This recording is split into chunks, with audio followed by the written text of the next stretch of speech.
Abraham Lincoln ने भी ये कहा था कि आप किसी को थोड़े टाइम के लिए मूर्ख बना सकते हो, लेकिन धर्म एक ऐसा मुद्दा होता है कि तुम सदियों तक लोगों को मूर्ख बना। भी भारत के जितने भी टॉप लेवल के पॉलिटिशियंस हैं, उनके बच्चे तो इंडिया में नहीं, इंडिया से बाहर पढ़ रहे होते जब कावड़ उठा रहे होते भारत में लोग। जो लोग कावड़ ले लेके जाते हैं वो सोकड़ प्रकाश के लेके नहीं जाते, ये सब लोगों को पता है। मेजोरिटी के अंदर वो नहीं होते, लेकिन यही क्यों लेके जाते हैं, इस चीज के इनको वहां से हटाने के लिए इनको हर तरह की फील्ड में प्रवेश करवाना पड़ेगा। ये जो सोकड़ प्रकाश के 15% लोग हैं, हर तरह के संसाधन में 90% से 100% तक इनका कंट्रोल है।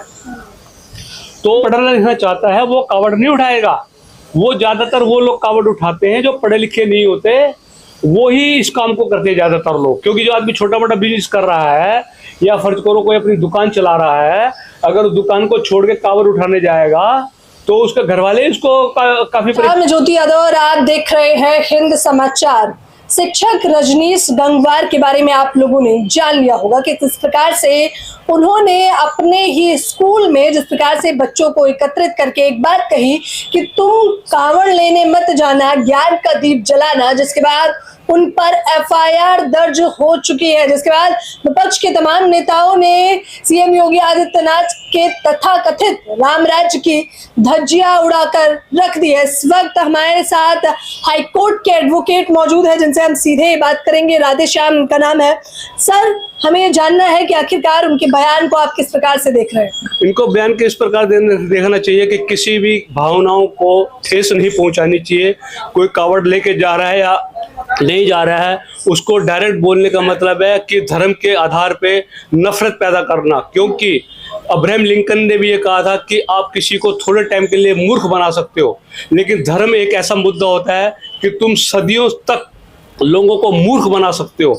लेकिन मेरा यहाँ कहने का मतलब ये है, इसका ये मतलब बिल्कुल नहीं है कि आप धर्म के बारे में गलत भी बोलो। क्योंकि महात्मा बुद्ध ने कहा था कि बैर से बैर खत्म नहीं होता, प्यार से बैर खत्म होता है। जब कोई आदमी कावड़ लेके जा रहा है तो ये धर्म से आधारित एक्टिविटीज होती हैं। इसके बारे में बोलने के बजाय जो बहुजन समाज है उनको ये कोशिश करनी चाहिए कि जो लोग कावड़ ले लेके जाते हैं वो सोकड़ प्रकाश के लेके नहीं जाते, ये सब लोगों को पता है। मेजोरिटी के अंदर वो नहीं होते, लेकिन यही क्यों लेके जाते हैं, इस चीज के इनको वहां से हटाने के लिए इनको हर तरह की फील्ड में प्रवेश करवाना पड़ेगा। ये इसका उपाय है। इसका उपाय ये नहीं है कि आप किसी को बोलो कि ये आप कावड़ ले लेके मत जाओ, क्योंकि ये बहुत ही नाजुक और इमोटिव सब्जेक्ट होता है। इसके बारे में अगर आप बोलोगे तो भावनाएं भड़केगी और इससे मतलब एक गलत। लेकिन उन्होंने सर शिक्षक ने तो, रजनीश ने एकदम सही बात कही कि ज्ञान सर्वोपरि है, आस्था का विषय है। हम मानते हैं कावड़ में तमाम लोगों की आस्था और हम किसी की आस्था को ठेस नहीं पहुंचाना चाहते, लेकिन ज्ञान सबसे सर्वोपरि है। ये किताबों में भी है, संविधान में भी है, बाबा साहब का भी कहना है। हम ये मानते हैं कि ज्ञान सर्वोपरि है, अच्छी बात है, ज्ञान से आदमी का अच्छा जीवन बीतता है। लेकिन इसका ये मतलब नहीं कि आप ओपन में ही लोगों को बोलना स्टार्ट कर दो कि कावड़ मत उठाओ, क्योंकि ये तो बहुत ही धर्म से संबंधित ये मामला है। और जो ये कावड़ ले लेके आते हैं, आप इनको किसी भी प्रकार से मना नहीं कर सकते, क्योंकि ये एक आस्था का सवाल उठता है और आप आस्था के आधार पे किसी भी व्यक्ति को समझा नहीं सकते। वो उसके आस्था के आधार की वजह से वो आपसे भ्रमित नहीं होगा। वो जो आप मना करोगे फिर भी वो जाएंगे। इससे बेटर ये है कि आप लोगों को पढ़ाई लिखाई में और हर तरह की एक्टिविटीज़ में, जैसे कराटे, जूडे, क्रिकेट, हॉकी, पेंटिंग, बड़े बड़े इंडस्ट्री खोलने में इनकी और लोगों को प्रोत्साहित करो, ताकि आदमी जो धर्म के आधार पे जो पाखंडवाद फैलता है उसकी तरफ लोग अग्रसित ना हो। लेकिन धर्म के नाम पर अब धंधा भी किया जा रहा है, धर्म के नाम पर पाखंड भी फैलाया जा रहा है, धर्म के नाम पर हुड़दंग भी किया जा रहा है। तस्वीरें तो आप बकायदा देख रहे होंगे। हाँ, मैंने देखा भी था कि एक आदमी की कार टच हो गई थी, तो उसकी कार को जो ये दंगा कर रहे थे उनको उसके कार को थोड़ा मारा पीटा, बहुत बुरा हाल कर दिया।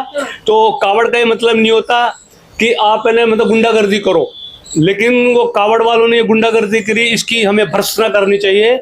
और हमें ये सोचना चाहिए कि लॉर्ड शिवा की वजह से ये कावड़ लेके जाते हैं। क्या लॉर्ड शिवा ने इस प्रकार के बातें करने के लिए इनको कहा है?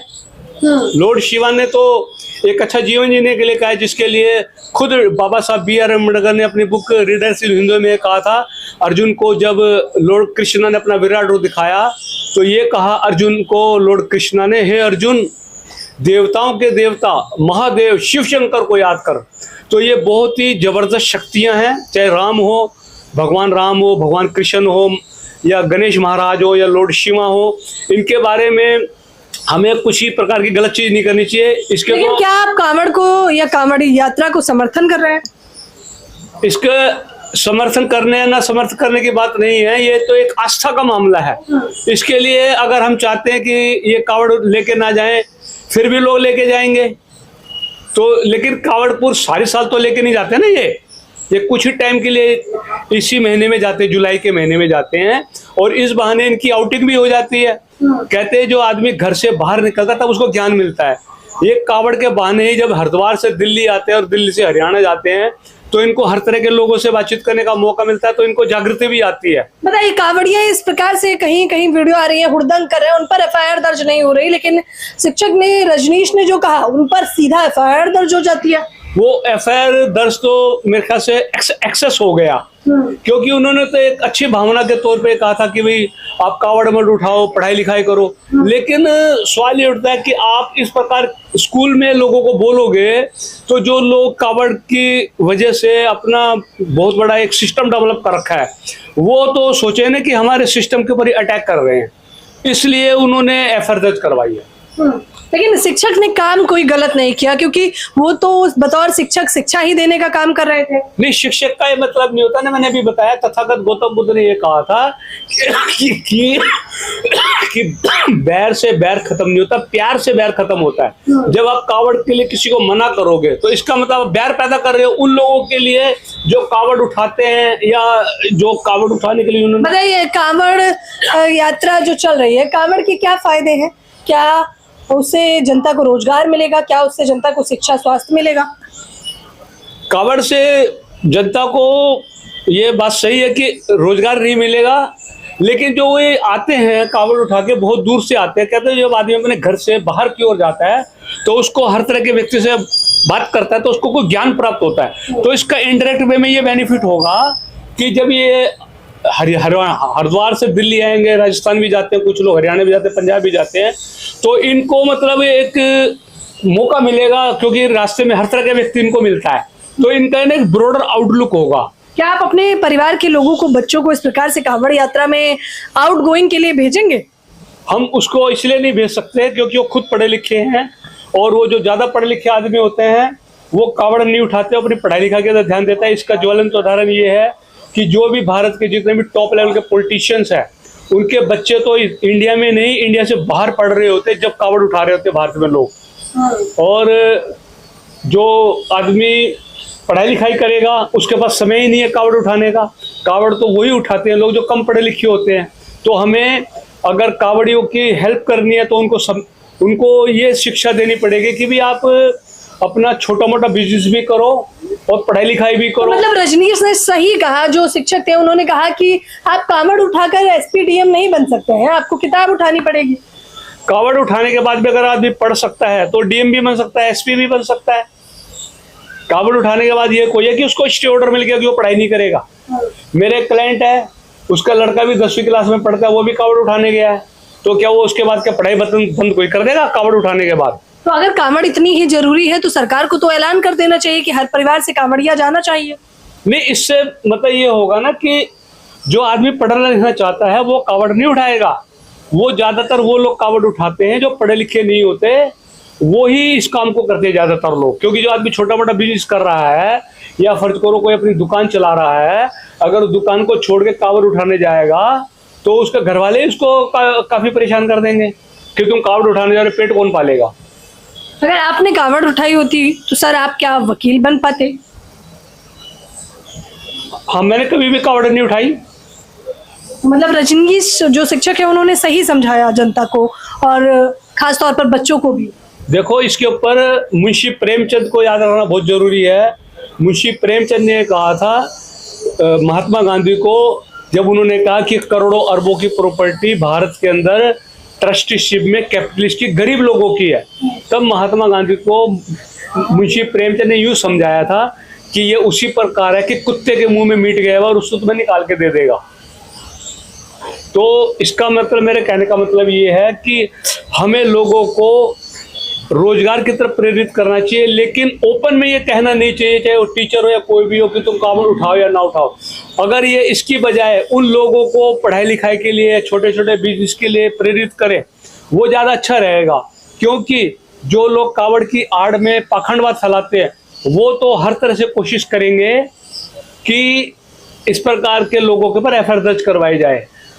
क्योंकि महात्मा मुंशी प्रेम ने यह भी कहा था कि जब तुम्हारी गर्दन के ऊपर किसी ने पैर रखा हुआ हो तो उस पैर को सहलाने में समझदारी है। तो भारत में जितने भी SC ST OBC है, इनको इस प्रकार समझाया सकता है कि ये कुछ भी गलत बोलेंगे तो इनकी गर्दन दब जाएगी। क्योंकि ये जो 100 का प्रकाश के 15% लोग हैं, हर तरह के संसाधन में 90% से 100% तक इनका कंट्रोल है। तो उस वजह से हमें एक बहुत समझदारी को ध्यान में रखते हुए इस प्रकार की व्यवस्था डेवलप करनी पड़ेगी कि हम इनसे डायरेक्ट कन्फ्रंटेशन में ना आए। क्योंकि हम इनसे डायरेक्ट कन्फ्रंटेशन में आएंगे तो इलॉजिकल ये है कि ये ब्राह्मण क्षत्रिय वैश्य और शूद्र कंसेप्ट, क्योंकि ये प्रतीकात्मक है, तथ्यात्मक नहीं है। कहते हैं कि ब्राह्मण मुंह से निकला, ये खुद इंडिया के टॉप लेवल के सोशलिस्ट ब्राह्मण ने कहा caste system India and others book में कि ब्राह्मण मुंह से निकला है, ये सिर्फ एक कवि की कल्पना है। तो इसको सत्य रूप इसलिए बना दिया गया कवि की कल्पना को कि वर्ण आश्रम को स्थापित करने के लिए और इसको निरंतरता देने के लिए ब्राह्मण ने क्षत्रिय के हाथ में तलवार पकड़ा दी कि जो इस सिस्टम को ना माने उसको आप किल कर सकते हो।